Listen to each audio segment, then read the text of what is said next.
Aujourd'hui, je reçois Sylvain Rouget, coach de sobriété, créateur du site unansansalcool.com. Bonjour Sylvain. Bonjour Bastien. Alors Sylvain, avant de parler de ton parcours, de ton métier, du rapport à l'alcool de la France et son rapport à l'alcool, parce que je crois que le pays a un rapport à l'alcool aussi, est-ce que tu pourrais me décrire un repas quand tu avais 10 ans, au milieu de ta famille, me dire un petit peu l'ambiance qu'il pouvait y avoir? Il y avait une bonne ambiance, on mangeait bien. C'est vrai qu'il y avait un peu d'alcool, oui, mais pas en grande quantité. Mais en tout cas, l'alcool était présent, oui, tout au long du repas. Oui. Et la consommation de cet alcool, est-ce que tu t'en rappelles? Est-ce que aujourd'hui, avec le recul, tu la trouves normale? Est-ce qu'à l'époque, il y avait plus de consommation d'alcool lors d'un repas? Et toi, enfant, quel discours t'entendais des adultes par rapport à ça? Alors, j'ai pas trop de souvenirs en termes de quantité. Par contre, je savais qu'il y avait des bonnes bouteilles. Donc, on faisait très attention à ça. Des bonnes bouteilles, des vieilles bouteilles, des bons crus. Mais les quantités, non, c'est vrai que j'ai aucun souvenir là-dessus. Et l'alcool, pas un tabou peut-être à l'époque Non, du tout. non, du tout. On ne parlait pas de santé publique et d'alcool. Ah non, non, tout à fait. C'était tout à fait normal, quoi. Il y avait une normalité. Oui. Adolescent, je crois que l'alcool... Non, ça n'a pas été... trop Pas trop, non. C'est arrivé très tard pour moi. Tu subissais pas le phénomène du groupe? Parce qu'on dit souvent que quand on est ado, qu'on va faire la fête, il faut boire en fait, quand on est dans le groupe. Non, pas trop. Les groupes dans lesquels j'étais, c'était pas leur truc. Donc je pense que ça dépend aussi des personnes que l'on côtoie, bien sûr. Plutôt bien entouré. Oui, pour le coup, oui. Si on part du principe qu'il faut pas trop boire d'alcool quand on est ado. C'est ça. Du coup, on le voit pas l'alcool, pourtant aujourd'hui on va en parler. Alors, unansansalcool.com, on va voir pourquoi. Donc on le voit pas dans ta vie. Non. Est-ce que jeune adulte, parce que là aussi on va jouer souvent au grand, on peut avoir une maison assez rapidement, on fait des repas, on invite. Et il y a de l'alcool dans les repas. Toi non, du coup, toujours pas. Comment tu réagissais quand, jeune adulte justement, dans ces repas peut-être, quand les autres pouvaient être alcoolisés un petit peu, quel regard tu portais sur eux? Oh, un regard tout à fait sympa, parce que je trouvais ça, c'était leur truc, ça me dérangeait absolument pas. Il y a des fois, moi aussi, j'abusais un petit peu, mais c'était très très rare. Je me rappelle que j'avais un bar dans un coffre en bois où il y avait du whisky, il y avait plein d'alcool qu'on nous donnait des fois et qu'on buvait jamais parce que c'était trop fort et que moi j'appréciais pas, quoi. Trop fort, tu n'appréciais pas, donc tu as Non. éventuellement un peu essayé. Oui, j'avais. C'est quoi qui allait pas? C'était trop fort. Ouais, oui, ça pique. Comme on dit, ça pique quand on est gamin. C'est que voilà, boire un verre de whisky, c'était impossible pour moi. Alors à 33 ans, je crois. Oui, c'est là que on va dire que ça bascule un peu. Oui. Qu'est-ce qui t'amène à ça? Est-ce qu'il y a un phénomène, quelque chose, peut-être un accident de parcours qui t'amène à consommer, on va dire, de manière un peu plus importante? Alors, ce qui m'a amené à faire ça, c'est tout simplement que j'étais employé auparavant et j'ai racheté une entreprise, donc un commerce. Donc, je me suis retrouvé avec une équipe, avec du stock, avec des clients, avec des employés, tout ce qu'on connaît quand on est un chef d'entreprise. Et donc là, d'un seul coup, le choc a été un peu dur. Et le choc, c'est-à-dire de se retrouver à tout faire. Moi, j'avais l'habitude des grands groupes, je travaillais dans des grands groupes, on a des services support pour tout, que ce soit les ressources humaines, le marketing, le légal, enfin tout, quoi. Et là, on se retrouve à devoir tout faire, bien. Il faut bien le faire en plus. Donc c'est vrai que c'était des grosses journées, j'avais beaucoup de routes aussi. Et donc le soir, je me suis mis tranquillement à boire un verre de vin pour me détendre, parce que dans mon imaginaire, dans ma façon de voir les choses, c'était tout à fait naturel. C'est ce que j'avais vu faire. Donc pour moi, ça portait pas à mal du tout, quoi. Est-ce que ce verre, tu le partageais? Non, je ne le partageais pas. Non, je rentrais à la maison. Ma femme, à l'époque, ne buvait pas. Donc je me servais un verre de vin. Et puis voilà. Et puis ça me permettait de me détendre. Et ça a commencé comme ça. À quel moment tu sens, si on fait un zoom sur les jours, à quel moment tu sens que ça glisse un petit peu trop? Alors tu disais, je rentre boire un verre d'eau tranquillement, tu nous as dit. Oui, c'est ça. Tranquillement, on reste dans le tranquille. Oui. À quel moment ça glisse? Et là tu sais que on bascule vers autre chose. Ça a mis quelques années, je ne saurais pas exactement quand, mais au bout de quelques années, je me suis aperçu que je ne pouvais pas m'en passer. C'est-à-dire que des fois j'y pensais dans la journée en me disant aujourd'hui ça se passe mal, mais ce soir je vais pouvoir me détendre. Et donc c'est pas grave si ça va mal, puisque de toute façon je pourrais oublier tout ça ce soir, donc c'est devenu de plus en plus important. Je peux pas m'en passer. Oui. C'est vertigineux quand on oui. conscientise ça. Tu fais quoi ce premier jour où tu te dis je crois que je peux pas m'en passer. Il y a de la peur qui arrive. Il y a de la peur, il y a de la honte aussi, parce qu'on se dit j'ai plusieurs entreprises, ça fonctionne, j'ai des enfants, une famille, et je suis incapable de gérer cet aspect de ma vie, quoi. Alors que j'ai l'habitude de contrôler, en tout cas de réussir ce que je fais. Et ça, j'en suis incapable. Et surtout, j'en suis incapable d'en parler. C'est-à-dire que je ne peux pas en parler à quelqu'un d'autre. Alors, t'en parles pas? Non, j'en parle pas. Ouais, j'en parle pas. Tout à l'heure, comme beaucoup. Mais tu dis, j'ai l'habitude de tout contrôler. L'impact de cette phrase qui dit, maintenant, je peux plus m'en passer sur je contrôle tout. Est-ce qu'on arrive à moins contrôler du coup? Est-ce qu'il se passe l'effet un peu pervers que on contrôle moins bien le reste aussi parce que ça on ne contrôle pas? Alors sur le coup on pense contrôler toujours le reste, mais en fait dans les faits non, parce qu'en fait on a des mauvaises nuits, on n'a plus l'esprit aussi clair qu'on pourrait l'avoir, on a surtout beaucoup d'anxiété, donc tout ça fait qu'on contrôle moins le reste, c'est sûr. Si on parle quantité, on part d'un verre tranquillou, ça, c'est ce que tu nous as dit au début. Oui. Puis là, à ce moment où je ne peux plus m'en passer, les quantités, elles augmentent. Oui, j'étais plus proche de la bouteille. Ouais. C'est une bouteille de vin le soir, quoi. Quand on ouvre cette bouteille, on la voit plus du tout avec plaisir. Non, c'est de l'automatisme principalement. Et en fait, au bout d'un moment, personnellement, moi, j'avais pas de plaisir. C'est-à-dire que je buvais pas pour le plaisir gustatif. C'était vraiment pour calmer un besoin. Il se passe quoi dans ta tête quand tu es là avec ta bouteille tout seul, donc avec toi-même et ta bouteille? Il se passe quoi dans ta tête en fait? On rentre dans de la tristesse, tu es plutôt anesthésié, on imagine aussi ça. Qu'est-ce qui se passe dans ta tête là? Principalement l'anesthésie, oui, c'est un bon terme. C'est-à-dire que je vois ça comme je suis dans un nuage de coton, c'est-à-dire que ce qui veut dire que les soucis, tous les soucis que j'ai eu dans la journée, sont un peu éloignés, ça me protège un peu, ça fait comme si j'étais dans de la ouate.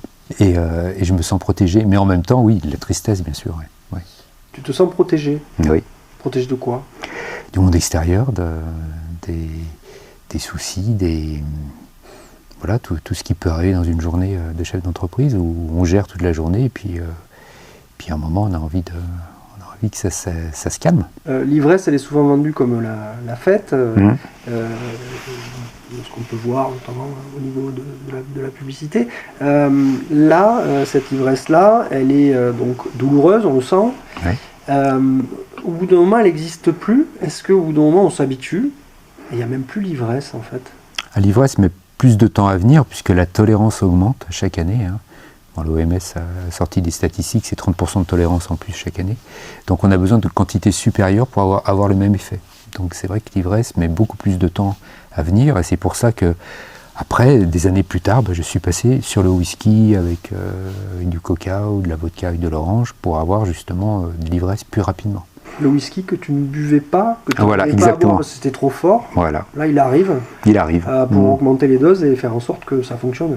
Voilà, exactement. Que le but recherché soit là.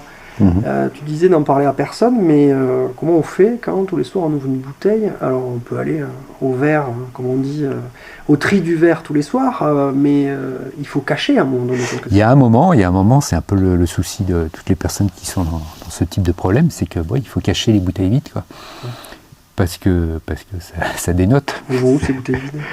À l'époque, on avait la place de cacher dans différents endroits, donc j'avais des grands garages, des entrepôts, donc je pouvais cacher facilement, et ensuite je faisais des allers-retours à la benne à verre, tout simplement. On t'a surpris? Quelqu'un a trouvé dans ces entrepôts, peut-être? Non, jamais. Comment tes proches ils vivent ton addiction? Une bouteille par soir, on imagine, je vais être un peu trivial, mais on imagine qu'on a une haleine qui sent l'alcool, forcément. Oui. Ça se sent peut-être même sur la sudation. J'imagine les symptômes, tu vas peut-être nous les dire d'ailleurs, enfin les symptômes, ce qui se dégage d'une bouteille d'alcool. Comment tes proches ils vivent ça? Ils imaginent qu'il y a quelque chose? Alors ils imaginent qu'il y a quelque chose. À l'époque, mes enfants étaient petits. Ma femme de l'époque le savait, c'est obligatoire puisqu'on peut pas le cacher, hein. Mais on n'en parlait pas. Donc à l'époque, c'était quelque chose de tabou et ça revenait pas sur le tapis. Est-ce qu'il y a quelque chose de ces moments-là, on voit bien cette montée, hein, mais Oui. on est beaucoup moins lucide.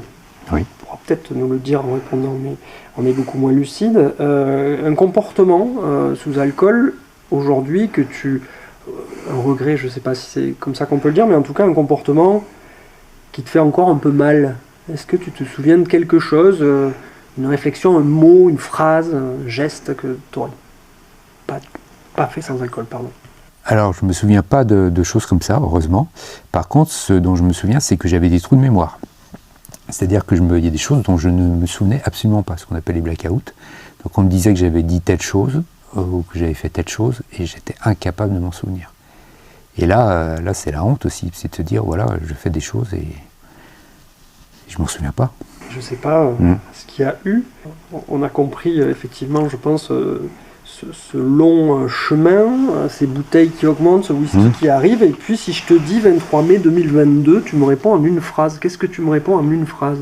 À la liberté. En 2 mots, c'est encore mieux. J'osais pas noter 2 mots. Pourquoi tu t'arrêtes? Il y a un élément déclencheur? Oui, un élément déclencheur, un ras-le-bol. C'était vraiment un ras-le-bol. J'étais arrivé au bout, quoi. Au bout, et surtout j'avais compris. C'est-à-dire que depuis quelques années, je cherchais une porte de sortie. Et j'ai pris ça à bras-le-corps, j'ai étudié tout ce que j'ai pu en termes de littérature sur le sujet, d'études. Et là, j'ai compris pourquoi j'étais addict comme ça et qu'est-ce qui se passait. Et à partir de là, une fois qu'on a compris, on peut arrêter. J'allais dire c'est facile, mais oui, c'est facile. C'est facile. C'est pas une phrase facile, ça, pour les gens pour qui c'est pas facile. Non. On va voir que ton métier va les aider. Quel était ton moral au bout de la première semaine? Alors 23 mai 2022, si je ne me trompe pas, ça nous pousse au 30 mai. Soir du 30 mai 22, ton moral il est comment? Il est au top, tout de suite il est au top. C'est-à-dire que je me sens libéré. C'est-à-dire comme si j'avais enlevé un sac à dos avec 100 kilos dedans, que j'avais posé, et que je pouvais faire en gros ce que je voulais. Libéré, est-ce qu'il est un peu coupable quelque part de se dire « j'ai fait ça pendant toutes ces années » ? Pas encore, c'est venu après. Pas coupable, mais en tout cas des regrets. C'est-à-dire, oui, me dire j'ai gâché des années de ma vie, et puis de mes proches aussi, parce que j'étais pas présent comme j'aurais pu l'être, et je n'ai pas apporté autant que j'aurais pu apporter, donc j'étais pas moi-même pendant pas mal d'années. Ouais. Les dégâts de l'alcool sont nombreux, on parle de 45 000 morts en France chaque année. Est-ce que tu t'es dit là je vais faire un check-up physique aussi, sans parler du moral, vérifier que tout fonctionne? Eh ben même pas. Et en fait l'aspect physique, santé, c'est ce qu'on voit avec les personnes qu'on accompagne, c'est pas du tout un levier, c'est pas quelque chose souvent, c'est très rare, ça arrive, hein, c'est très rare que ça soit quelque chose auquel on fasse attention. Si on revient au 30 mai 2022, tes proches, leur attitude, comment ils se sentent, quels sont leurs retours? Alors, depuis, je ne suis plus avec la même compagne. Et j'avais fortement réduit aussi avant d'arrêter. Donc, j'étais repassé à la bière, tout simplement. Et puis, bière classique. Et puis, j'avais réduit les quantités jusqu'à arrêter. Donc, ça a été... ça s'est très bien passé. Très, très, très bien passé. Je pense que ça a été un soulagement pour tout le monde. Tu étais chef d'entreprise. Oui. Comment on en vient à se dire je vais créer un métier, tu m'arrêtes si je me trompe, hein, c'est peut-être un métier qui existait, celui de coach existe, mais de coach en sobriété, comment on en vient à se dire ça? Alors, c'est justement parce que quand j'ai arrêté de boire, j'étais encore salarié, j'étais cadre, et puis arrêter de boire, ça m'a libéré totalement, donc j'étais très motivé pour faire beaucoup de choses, j'ai eu plein de projets. J'ai déménagé, j'ai fait de l'immobilier, j'ai créé des entreprises justement. Et puis j'ai fait aussi beaucoup de bénévolat dans l'addiction. Et je me suis aperçu qu'il y avait un manque, en tout cas pour les personnes qui me ressemblaient. C'est-à-dire que les alcooliques anonymes, les cures, les médecins, les associations, en fait ça ne convient pas à tout le monde. Tout le monde ne s'y retrouve pas. Et il y avait un vrai manque à ce niveau-là. Et donc j'ai commencé à faire de l'accompagnement pour certaines personnes. Comment tu commences l'accompagnement pour la première personne? Quelqu'un qui passe dans la rue? Non, j'ai fait des posts, je ne sais plus si c'était sur Instagram ou sur Facebook ou LinkedIn, je ne sais plus les premiers clients, comment ils sont arrivés. Mais voilà, on m'a contacté en me disant ce que tu dis, parce que je faisais des vidéos pour expliquer un peu mon parcours. Ce que tu vis, c'est ce que je vis. Ce que tu as vécu, c'est ce que je vis. Donc je m'y retrouve. Et ce que tu me dis, ça me parle. Donc on a commencé des accompagnements comme ça. Puis petit à petit, j'ai monté l'entreprise et je me suis entouré d'autres personnes pour pouvoir accompagner plus de clients. 8 à 10, on va voir, jusqu'en Belgique. Quand tu me racontes ça, c'est de la paire aidance. On en parle beaucoup de la paire aidance dans les hôpitaux, etc. Ouais. Des personnes qui ont souffert et qui après vont aider, vont accompagner d'autres. C'est de la paire aidance. Oui, on peut dire ça. En tout cas, il y a cette notion qui fait que, comme on est passé par là, la personne en face de nous elle lève les blocages. En fait, il n'y a pas de blocage, puisqu'il n'y a pas de jugement. Elle sait très bien qu'on ne va pas la juger, puisqu'on a vécu ce qu'elle a vécu. Donc la culpabilité, la honte, les regrets, tout ça, on les a vécus. Donc il n'y a pas de jugement. Et à partir de là, ça va beaucoup plus vite et surtout, la personne comprend plus rapidement. Ouais. Plus rapidement, et puis elle comprend mieux, c'est clair. C'était dans tes notes, l'arrêt doit être discret. Parce que, tu l'as dit tout à l'heure, on est gêné, il y a une honte qui est autour de ça, qui se crée. Donc tu te dois de créer cette discrétion, cette intimité autour des personnes que tu accompagnes. Oui, la confidentialité, c'est capital. Ouais. Donc c'est pour ça qu'on ne travaille qu'en visio, à distance, il n'y a pas de présentiel. Et on a un espace membre qui est sécurisé, enfin tout est basé sur la confidentialité. Ouais. Tu reçois différentes personnes. Si une personne fait part de problèmes psychologiques complexes, je crois que tu m'avais dit on va perdre son addiction, mais on ne perdra pas les problèmes et le sac à dos qui est plein. C'est ça. Voilà. Le liquide fait que couler dans les cailloux. Si problème psychologique fort, autre, qu'est-ce que tu fais? Tu rediriges? Oui, on redirige tout le temps. C'est-à-dire que ce soit des problèmes psychologiques ou physiques, médicaux, parce qu'on n'est pas médecin. Donc automatiquement on va rediriger. Et on conseille de toute façon une psychothérapie à la suite de ça, parce qu'en effet nous on va travailler l'addiction, donc ça c'est important. Et on ne peut pas traiter tous ces problèmes quand on n'est pas libéré d'addiction, parce qu'on n'a pas l'esprit clair. Mais une fois qu'on a l'esprit clair, souvent les problèmes qu'on ne voulait plus voir, ils sont toujours là. Donc il va falloir les adresser à un moment ou à un autre. Et c'est vrai que la psychothérapie pour ça est plutôt pas mal. Moi j'en ai fait pendant quelques années et je la recommande.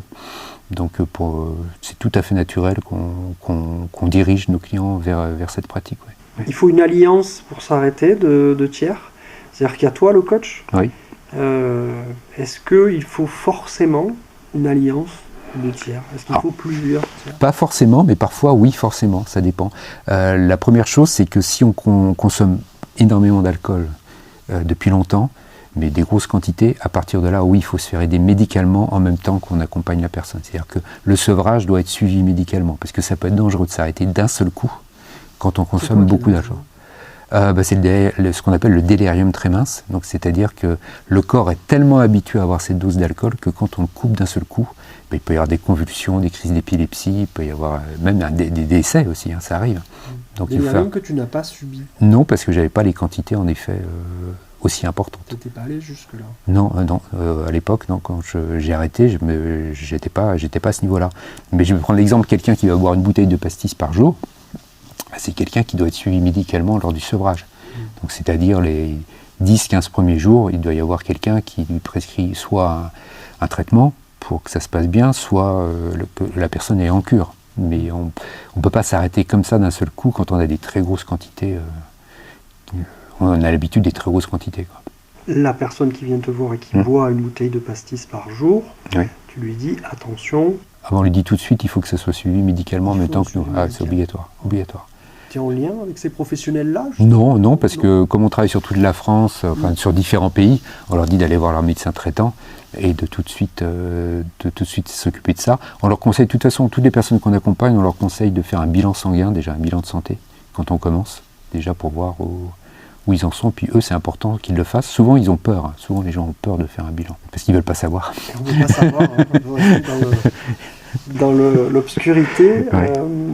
Est-ce que le public, les gens que tu vois, que vous voyez, parce que je crois que tu développes plus aujourd'hui que tu ne suis des gens, Oui. équipe de 8 à 10 ça commence à faire, avec une salariée aussi, le spectre des âges il est large, à quel âge on vient te voir le plus jeune?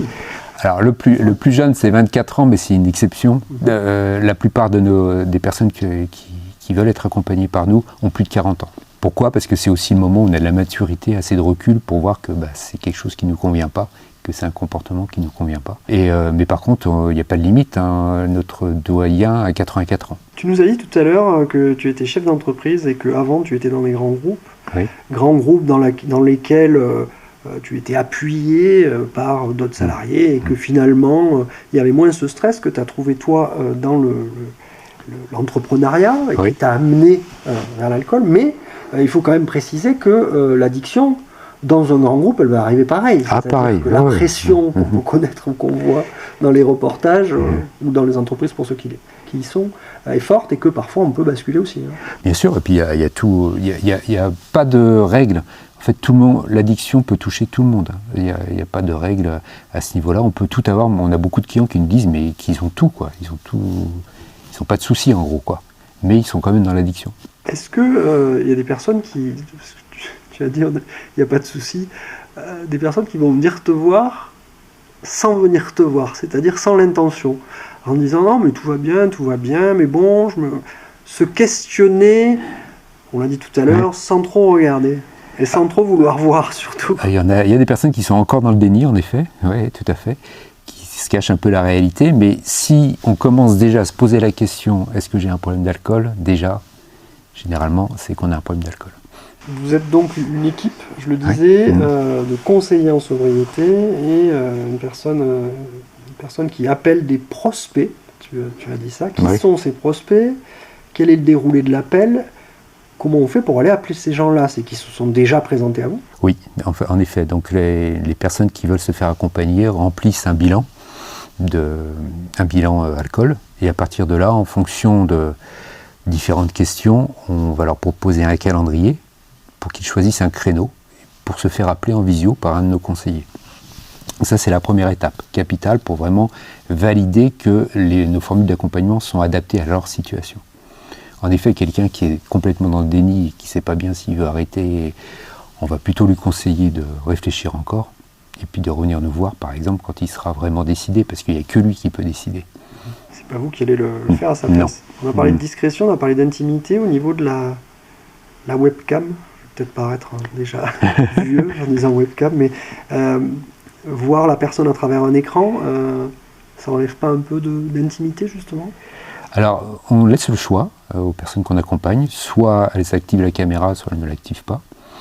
C'est au choix. Donc, c'est vraiment au choix, sachant qu'on va dire 99% des gens l'activent. En fait, une fois qu'on les a au téléphone ou en visio, ils comprennent très bien qu'on est passé par là. Et comme je le disais tout à l'heure, on ne les juge pas. Et donc là, les barrières tombent complètement, quoi. C'est-à-dire que souvent, les personnes qui nous contactent n'en parlent à personne ou n'en ont jamais parlé à quelqu'un. Donc on est les premiers vers qui ils peuvent se tourner et vraiment exprimer tout ce qu'ils ressentent. Et ça, c'est quelque chose pour eux, c'est extraordinaire. C'est quelque chose qu'ils n'ont pas vécu. Donc ça se fait tout naturellement. On va faire le pire et le meilleur. Un coup de fil, une visio pour toi qui a été marquante. Parce qu'en face, c'était détresse et solitude et peur. Donc tu te souviendrais, est-ce qu'il y a ça, ce moment un peu qui a été dur? Oui, il y en a pas mal, parce qu'il y a beaucoup d'émotions. Donc ce qui dit émotion dit aussi des pleurs, tout simplement. C'est-à-dire que la détresse totale, c'est-à-dire des personnes qui sont pas du tout alignées avec qui elles voudraient être, qui n'ont pas la vie qu'elles voudraient avoir, et qui n'avaient pas imaginé que leur vie serait comme ça quand elles étaient plus jeunes, quoi. Donc beaucoup de détresse, oui. Peut-être un parcours heureux, si on peut appeler ça comme ça, dont tu te rappelles, une personne comme ça que vous avez rencontrée, toi ou un de tes collaborateurs, collaboratrices, peut-être qui vous contacte toujours aujourd'hui, mais qui est sorti par le haut de tout ça? Ah oui, il y en a plein. Je me rappelle d'un de mes premiers clients, c'était un agriculteur. et qui me disait vraiment que ça avait changé sa vie. Déjà, les relations avec sa femme, rien à voir, quoi. Il était revenu l'homme qu'elle avait épousé. Et les relations avec ses enfants aussi, et sans compter au niveau business, il était beaucoup plus efficace et il prenait de meilleures décisions. Donc pour lui, ça a été un changement radical. Et c'est vrai que moi, ça m'a encouragé, puisque c'était un de mes premiers clients, ça m'a encouragé à vraiment persévérer dans cette voie. Comment ils arrivent à toi? C'est Internet, c'est du bouche à oreille, c'est l'agriculteur dont on vient de parler qui va en parler à un collègue, une personne qu'il connaît dans l'intimité, qui sait que... Alors ça a varié au fil du temps. Au début, alors, étonnamment, ça a été TikTok qui m'a apporté beaucoup de personnes. Et puis après, il y a eu Facebook, Instagram. Aujourd'hui, c'est plus YouTube et bouche à oreille, ainsi que Google. Donc quand les gens tapent différents mots-clés, on peut nous trouver. Et puis on a une chaîne YouTube où on a plus de 400 vidéos dessus. Un site internet avec pas mal d'articles aussi. Donc ce qui fait que les gens viennent petit à petit de plus en plus par bouche à oreille. Oui. Et les déclics, tu les connais? C'est quoi le déclic qui vient le plus souvent pour venir à vous dans la vie des gens, dans la vie de ces personnes? C'est quoi qui fait tilt? Le déclic, c'est un peu comme le mien, c'est-à-dire les gens en ont marre. Il y a un moment, ils en ont marre. Ils en ont marre de ne pas vivre la vie qu'ils voudraient vivre. Il y a aussi le déclic du conjoint ou de la conjointe, qui à un moment va poser des limites, dire si ça ne s'arrange pas, je m'en vais, en gros. Il y a aussi les relations personnelles avec les enfants, avec la famille, les amis qui se tendent, voire qui disparaissent. Il y a ça. La santé un petit peu, mais la santé. Et puis après, il y a tout le reste. Il y a les problèmes au boulot, les licenciements, on perd son permis, on se retrouve en prison. Enfin, il y a toutes les choses dramatiques qui peuvent arriver quand on consomme un peu trop d'alcool. Voilà tous les méfaits de l'alcool. On reparlera au niveau sociétal de ce que ça donne. Mais comment les gens y réagissent quand ils rechutent? Parce qu'il y a rechute parfois. Ils te le font savoir. Comment se passe le rapport de client à coach quand on est dans une rechute? Qu'est-ce qui se joue là? Alors déjà, on les prévient que la rechute peut arriver. En fait, la rechute, c'est pas l'exception, c'est la norme. C'est la norme. C'est la norme. Il faut comprendre ça. La rechute, c'est pas l'exception. C'est la norme. Pour arrêter? Et justement, il ne faut pas rechuter. Mais on peut arrêter sans rechuter, ça sera l'exception. Mais en effet, rechuter, c'est une étape du parcours et qui nous permet de nous propulser beaucoup plus haut et d'aller beaucoup plus loin. Cette rechute, tu étais exception de toi. Moi, j'ai pas eu de rechute, tout à fait. Toi, tu es une exception. Oui, mais j'en ai eu avant. Avant d'arrêter totalement. Voilà, exactement. Donc, les rechutes que j'ai eues avant m'ont permis justement parce que j'avais réussi des fois quelques semaines à arrêter. Et en fait, la rechute permet justement de s'apercevoir de tout ce qu'on perd quand on rechute et de se dire plus jamais, quoi. Non. Moi, je l'appelle plus ça des faux pas, c'est-à-dire. Je donne toujours l'exemple du marathonien, il va trébucher, il se relève, il continue, quoi. Il ne revient pas à la ligne de départ pour recommencer, quoi. Donc c'est un peu pareil. Donc la rechute aide. Donc il ne faut pas avoir peur de la rechute, ça peut arriver. Alors on ne l'encourage pas, évidemment, il n'y a pas de complaisance là-dessus. Mais en tout cas, c'est un outil qui est intéressant. Vous basez là-dessus pour aller sur la suite, finalement? Oui, tout à fait. Ouais. Parce qu'il faut l'analyser, il ne faut pas juste rechuter. Pourquoi j'ai rechuté? Qu'est-ce qui s'est passé? Comment je le vis? Les conditions de cette... Vous avez les conditions, oui, exactement. Les conditions de cette rechute. On s'en sert. Si on prend un peu de hauteur, si on met une focale un peu sur notre pays, et pourquoi pas les autres d'ailleurs, j'entendais dire notre président, M. Macron, il parlait d'un vin. Alors je devrais avoir tous les tenants et les aboutissants par mon métier, mais j'ai entendu cette phrase, en tout cas je l'ai lu. Ah, c'est sympa, génial. On parlait d'un vin qui devait servir à relancer le rosé aux US. D'accord. C'est sympa, c'est génial. C'est dur d'arrêter l'alcool dans un pays où il est valorisé jusqu'à la tête de l'État. Quand je parle d'arrêter l'alcool, je ne fais pas de morale. Là, on parle d'alcoolisme. Oui. Pour avoir préparé ensemble, on parle d'alcoolisme. Donc d'alcool qui abat, qui fait mal à soi, aux autres. Mais donc de sortir de cette ornière, parce que là on est dans une ornière, c'est pas facile dans un pays où effectivement on a quand même une valorisation qui va assez loin.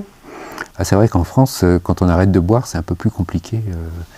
C'est un peu plus compliqué parce que l'environnement, parce que la culture en effet est vraiment axée là-dessus. Les bons vins, les bons crus, on a beaucoup de cépages. C'est quelque chose qui est très important en France, c'est 45 milliards au niveau mondial, hein, c'est 45 milliards au niveau de l'industrie, mais on a beaucoup d'emplois qui sont liés à ça. Et aussi, on a une culture qui fait que dès qu'on a une bonne nouvelle, on boit un coup. Dès qu'on a une mauvaise nouvelle, pareil, on va boire un coup. À tous les repas de famille, on boit un coup. On offre ça à tout le monde. Donc ne pas boire, tout de suite, on se dit, si je ne bois pas, qu'est-ce qui va se passer? Comment les autres vont me juger? Est-ce qu'on va toujours m'inviter? Est-ce que on va me trouver chiant? Est-ce que je vais toujours être intéressant? Donc c'est vrai que ça nous amène un obstacle supplémentaire. Ouais. Je rajouterais, tu as dit qu'on ne boit pas. Quand on ne boit pas, c'est qu'on a un problème. La phrase la plus entendue peut-être dans les dîners, je l'entends parfois moi. Tiens, tu ne bois pas. Quand on en dit, quand on dit non, on dit non à cette phrase, ça signifie en caricaturant un grossesse ou problème. Voilà, c'est ça. Tu penses quoi toi de ça? C'est très commun, c'est-à-dire que si on est une femme, généralement on demande si la personne est enceinte. Mais oui, c'est-à-dire que l'alcool est la seule drogue en fait pour laquelle on doit se justifier de ne pas la consommer. C'est très bizarre. On dit jamais tu fumes pas. Non, ça n'arrive pas. Oui. Tu fumes pas? Non. Et on le dit pour l'alcool. Oui, on le dit pour l'alcool. Donc c'est vrai que c'est, encore une fois, c'est quelque chose qui peut être pris comme un handicap, comme un frein. Et par contre, ce qu'on appelle...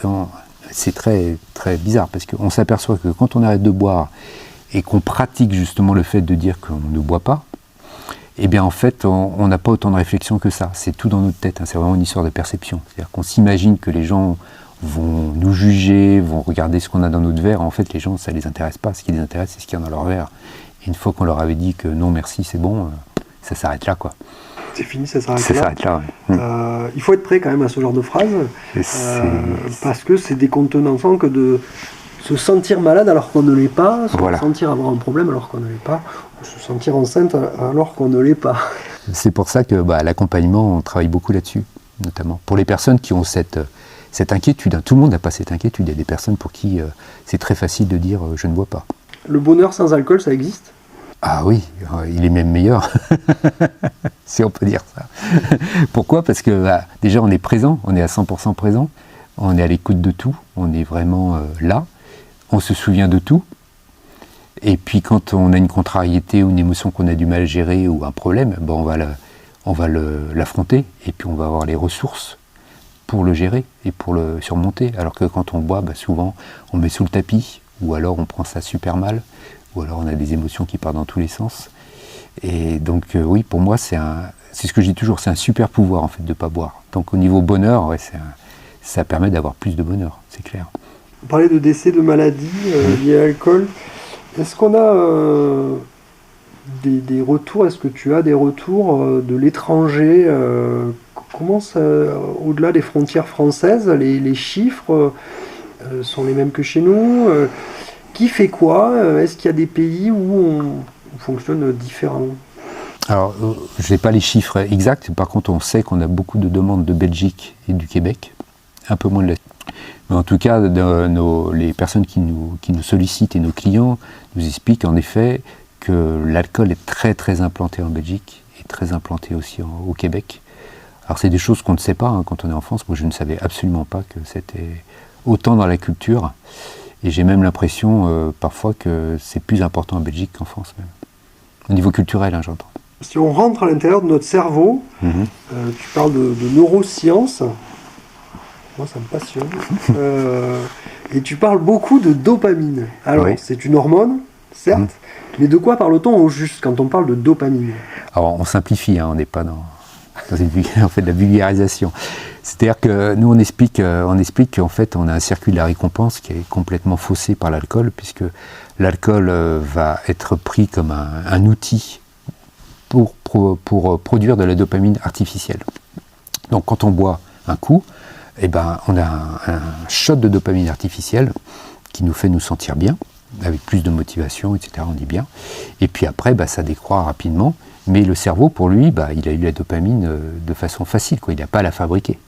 Donc c'est un peu le problème, c'est-à-dire que petit à petit, il va s'en référer, il va ne s'appuyer que là-dessus. Il va se dire, j'en obtiens facilement, donc j'en produis beaucoup moins.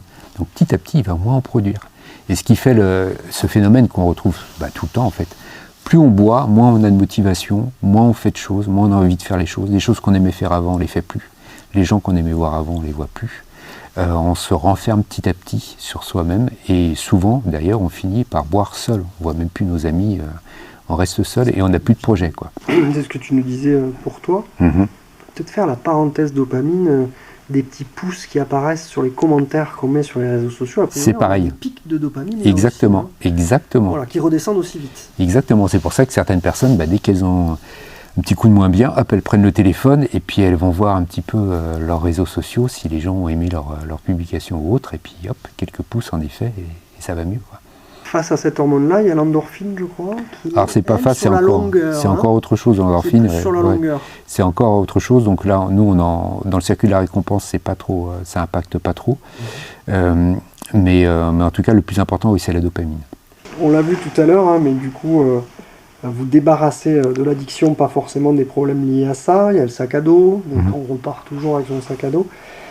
Vous débarrassez en excluant l'idée de volonté. C'est pas la volonté sur laquelle vous travaillez. On travaille sur quoi si on ne travaille pas sur la volonté d'arrêter? Ça paraît évident. Oui, ça paraît évident. C'est pour ça que tout le monde essaye avec la volonté, parce que c'est complètement intuitif. Et tous ceux qui essayent avec la volonté, généralement, ceux qui ont des problèmes d'alcool, ils n'arrivent pas à s'arrêter avec la volonté. Ou s'ils s'arrêtent, ça va être sur une période donnée, et puis après, au moindre coup dur, l'émotion forte, positive ou négative, qui va arriver, vont les faire replonger. La dopamine, c'est un peu comme, la volonté, c'est un peu comme une pile qui va s'épuiser au fil du temps, notamment dans la journée. Le matin, on se dit, non, ce soir je bois pas, et puis au fil de la journée, le soir, on boit. Donc la méthode qu'on utilise, c'est complètement différent. On se base sur la compréhension d'abord, comprendre comment l'alcool fonctionne sur notre cerveau, comprendre que c'est pas nous le problème, c'est vraiment l'addiction, et que c'est physiologique, c'est chimique. Donc à partir de là, il faut comprendre comment ça fonctionne. Quand on comprend, on sait quoi faire déjà, première chose. La deuxième chose, c'est qu'on va changer la perception des personnes qu'on accompagne, la perception qu'elles ont sur l'alcool, cette perception de se dire l'alcool m'apporte quelque chose de positif. Alors que quand on creuse, on s'aperçoit que ce n'est pas du tout le cas. Et puis on va changer aussi beaucoup les automatismes. Donc quand on fait ces trois choses en même temps, la volonté n'a plus sa place. Ce n'est pas une question de volonté, parce que les gens qui viennent nous voir ont la volonté, ce n'est pas le problème. Mais ça ne suffit pas. Et donc on a parlé de rechute. Madame Dopamine, elle est plus forte que tout. C'est-à-dire que ce petit pic journalier quotidien, quand il n'est plus là, quand on se décide, quand on avance, parce qu'on comprend, comme tu dis, c'est elle qui va entraîner la rechute. C'est-à-dire qu'on va chercher ça, finalement, ce petit pic-là. On va le chercher, en effet. C'est pour ça que dans l'accompagnement, on travaille justement sur les manières, en fait, de créer de la dopamine naturelle. Donc ça ne suffit pas d'arrêter de boire. En fait, arrêter de boire, ça ne suffit pas tout seul. On se dit j'arrête de boire, qu'est-ce qui se passe? Non, il faut faire d'autres choses. Donc on apprend à retrouver du plaisir, à retrouver de la motivation, à faire des choses qu'on aimait faire avant ou à faire des nouvelles choses. En tout cas, il faut créer des nouvelles habitudes qui nous amènent du plaisir et de la dopamine naturelle. Donc ça fait partie du travail. Oui. Je vais jouer le candide, mais quand on fume, on parle de la gestuelle. Dans l'addiction, il y a la gestuelle aussi, de fumer la cigarette. Est-ce qu'il y a la gestuelle du verre? Bien sûr. On a des rituels. On a des rituels, c'est-à-dire qu'il y a beaucoup de personnes prennent toujours le même verre, s'assoient au même endroit pour boire, prennent généralement les mêmes boissons, dans le même milieu, à la même heure. Donc oui, bien sûr, il y a des rituels, il y a des gestes. Qu'on a envie, là aussi, de reproduire et qui font partie de l'addiction, du coup. Qui font partie de l'addiction, qui sont très liés à ça. Et donc... je ne sais pas si on va en parler après, mais l'environnement fait que les pubs, etc., les séries, on s'identifie à ça, donc on prend l'habitude, en effet, de boire du vin dans un beau verre, etc., bien glamour, par exemple, ou de boire un whisky dans un beau verre aussi, dans un fauteuil en cuir, et tout de suite, ça va mieux. Avec le cigare, voilà. Tu nous parles d'environnement, oui, effectivement. Il faut c'est aussi se retrouver dans un certain environnement. Mais tu parlais de séries et de films. Voir un acteur prendre un verre donne envie de prendre un verre. Oui. Comment on fait pour aller à l'encontre de ça? Je ne sais pas si on peut parler un peu de politique publique, mais le cinéma doit rester le cinéma. Si on gomme tous les verres, peut-être que ça sera moins sympa. pour reprendre le terme de Après, que j'ai dit dans ce podcast. En effet, donc faut... Alors, ce qui est intéressant, c'est quand on arrête de boire, généralement, on remarque tout ça. Avant, on ne le voyait pas. Donc, après, c'est une question de quantité. Moi, je regarde beaucoup de séries, et c'est vrai qu'il y a certaines séries, en fait, ils ne font que boire. C'est-à-dire que si on comptait le nombre de secondes qu'il y a dans la série où ils boivent, c'est hallucinant. Et puis d'autres fois, ils boivent une fois de temps en temps, donc il n'y a pas de souci. Je pense que c'est juste une histoire de dosage, tout simplement. En fait, c'est vrai qu'il y a quand même peut-être des mythes aussi à faire tomber, parce qu'on est dans l'histoire de l'environnement et tout ça. Tu nous en as parlé tout à l'heure, mais on dit que ça relaxe, ça détend, Oui. je sais pas, ça ouvre les chakras. Ça, c'est faux. C'est faux, c'est comme la cigarette, c'est-à-dire que ça calme un besoin créé par la substance à l'origine. Donc en fait, ça s'entretient tout seul. On a un manque tout au long de la journée qui arrive, on se sent vide, on a un manque, et en fait on va le combler avec l'alcool, mais c'est l'alcool qui a provoqué le manque à l'origine. Donc ça s'entretient tout seul, oui. Ils sont curieux, les gens dans les repas, ils te disent quoi à toi ils te connaissent, donc tu bois pas d'alcool, quel est ton discours auprès des personnes justement encore une fois, on a parlé d'alcoolisme, on a parlé de problèmes de santé publique réels autour de l'alcoolisme, et c'est de ça qu'on parle, je crois, dans ce podcast. Quel est ton discours dans un repas avec des personnes qui boivent un verre de vin, et puis et toi, comment ça interagit? Alors déjà, moi j'aborde jamais le sujet, parce que je suis pas là pour dire aux gens ce qu'ils doivent faire. Voilà, déjà, et puis heureusement, il y a beaucoup de... C'est bien de le dire. Et puis la majorité des gens n'ont pas de problème d'alcool, heureusement. Donc il n'y a pas de souci à ce niveau-là. Après, si quelqu'un aborde le sujet avec moi déjà, je vais expliquer que j'avais cramé mon capital alcool, on va dire. Donc j'avais plus de capital à ce niveau-là, et que j'avais quand même abusé, et que j'étais pas heureux avec ma consommation, et c'est pour ça que j'ai arrêté tout simplement. Mais sans jugement, c'est-à-dire sans juger la consommation de la personne. T'as jamais voulu reprendre? T'as jamais eu un verre qui s'est rapproché de toi, tu t'es dit tiens, pourquoi pas? Non, il y a eu des fois au niveau du goût, alors des trucs très bizarres comme le spritz ou des choses comme ça, où c'était plus le goût parce que c'est sucré, et j'ai été acheter du spritz sans alcool et ça a été génial.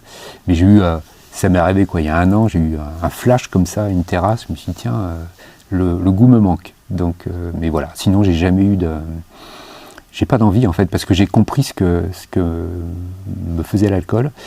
Et je prends toujours l'exemple de Matrix, le film pour les anciens, Matrix, c'est quand on a pris la pilule, la bonne pilule. Ou la rouge, je sais jamais, je crois que c'est la rouge. Quand on a pris la rouge et qu'on voit la matrice, donc on voit l'envers du décor, on peut plus oublier, c'est impossible de revenir en arrière. Et donc c'est un peu le même principe, quand on a compris comment l'alcool fonctionne et l'addiction, on ne peut pas revenir en arrière, c'est-à-dire c'est pas possible. Est-ce que tu pourrais nous conseiller, à nous donner 2-3 conseils quand même, parce que j'imagine que tout le monde nous regarde, je veux dire des gens qui boivent pas, un petit peu, beaucoup, pas du tout, mais justement pour ceux qui ne boivent pas d'alcool, c'est quoi ton top 3 de cocktails sans alcool, de jus de fruits, qu'est-ce que tu conseilles? Parce que l'offre sans alcool commence à se développer, on ne peut pas dire le contraire, véritablement, pour le coup. Et beaucoup jouent le jeu aussi dans les cafés avec des cocktails sans alcool. Tu conseillerais quoi, toi? Alors après, c'est très personnel. Moi, personnellement, en tout cas chez moi, j'achète beaucoup du kombucha, gingembre, puisque là c'est un peu puissant, donc c'est pas mal le gingembre. Tout ce qui est avec gingembre, c'est pas mal. Ginger beer aussi, c'est pas mal, c'est un peu plus sucré. Sinon, il y a des bières sans alcool maintenant qui sont plutôt pas mal. Actuellement, j'aime bien la lef sans alcool. Mais alors attention, tout ce qui est boisson sans alcool, comme le vin sans alcool, certains rhums sans alcool, ou d'autres gins, etc., les bières, ça ne correspond pas à tout le monde. Moi, ça me va très bien, ça ne me donne pas envie de boire du vrai alcool, mais je connais des personnes qui sont plutôt fragiles à ce niveau-là et qui ne peuvent pas consommer ce type de boisson. Donc il faut vraiment apprendre à se connaître, et puis voir si ça convient ou pas. Et puis après, il y a la façon de le faire, c'est-à-dire que personnellement, je ne bois des bières sans alcool ou des choses sans alcool comme ça que quand il y a des événements festifs. Quand je suis avec des amis, ou qu'on va au bar, au resto, mais je ne vais pas rentrer le soir du boulot et me sortir une bière sans alcool, quoi. On reste prudent quand même. Après, ça pourrait. Après, c'est des automatismes. Exactement. Et pour lequel vous combattez, vous, coach de sobriété. Oui. Sylvain, je rappelle que vous êtes 8 à 10 coachs dans ta structure. Au total, actuellement on est 5 coachs, mais on est en train d'agrandir l'équipe. Ouais. Alors, tu nous as parlé d'un Instagram, d'un Facebook, je vais m'embrouiller, il y en a pas mal. Alors, Facebook, en ce moment, non, parce que la page est hors service. Mais sinon, en effet, oui, Instagram, YouTube, LinkedIn, TikTok. Qu'est-ce que vous faites sur ces réseaux, toi et tes collaborateurs? Alors, on a parlé de prospects, de personnes qui vont venir vers vous. Oui. Bien entendu, est-ce que vous communiquez aussi de façon santé publique? Est-ce que vous mettez un message sur vos réseaux autour de l'alcool? Alors nous, on s'adresse aux personnes qui ont des problèmes d'alcool. Donc on va pas expliquer aux personnes qui n'ont pas de problème qu'il ne faut pas boire, que c'est mal, etc. Donc déjà, il n'y a pas de morale. Mais par contre, on parle je parle de mon expérience, de ma vie, de comment ça s'est passé, comment je le vis aujourd'hui. Et en fait, les personnes qui ont vécu ou qui vivent la même chose que nous, en fait, nous contactent naturellement parce qu'elles sentent qu'on a compris ce qu'elles vivaient et qu'on a les solutions pour les aider. Donc ça se fait, oui, sur les réseaux. Donc je fais pas mal de vidéos, des articles de blog pour expliquer un petit peu pour aborder différents sujets, donner pas mal de conseils aussi, même si on sait que les conseils c'est bien, mais ça fait pas du tout... c'est pas ce qu'il y a de plus important, parce que généralement on les suit que quand on a le temps, et que en fait c'est l'accompagnement qui fonctionne. Les conseils, oui, c'est sympa, mais c'est pas ça qui va faire que quelqu'un va arrêter de boire. Ou alors c'est que la personne est vraiment prête, quoi. L'accompagnement, peut-être pour terminer, mais l'accompagnement, il va être de quelle régularité, intensité? Alors les accompagnements que nous faisons sont sur 6 mois. On a plusieurs formules sur 6 mois. Ça peut être des coachings de groupe ou ça peut être des accompagnements privés. Généralement, c'est 1 fois par semaine les premières semaines, et puis après ça s'étale un petit peu au niveau des coachings privés. Par contre, pour les coachings de groupe, on en a plusieurs par semaine, donc nos clients y participent régulièrement. Donc il y a des replays aussi, donc ça permet de regarder les coachings quand on n'est pas présent. Alors, je fais bien la différence entre groupe de parole et coaching de groupe. Les réunions alcooliques anonymes, les groupes de parole, ça ne convient pas à tout le monde.